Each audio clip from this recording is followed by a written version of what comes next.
করেছি।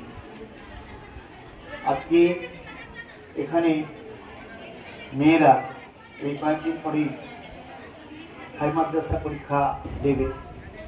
এ পর্যন্ত এটা চতুর্থবার মাধ্যমিক পরীক্ষা, মাধ্যমিক লেভেলের হাই মাদ্রাসা পরীক্ষা দিচ্ছে এবং বিগত 3 বছরের যে রেজাল্ট তাতে আমরা বলবো অন্যান্য সমস্ত স্বীকৃত বহু মাদ্রাসা, বহু স্কুল প্রতিষ্ঠান যেখানে এইরকম রেজাল্ট আমরা দেখিনি। এটা ঈর্ষা করার মতো। যতজন পরীক্ষা দিয়েছে ততজনই কৃতকার্য হচ্ছে, মাশাআল্লাহ। এই যে ধারাবাহিকতা, এটা বজায় রাখুক।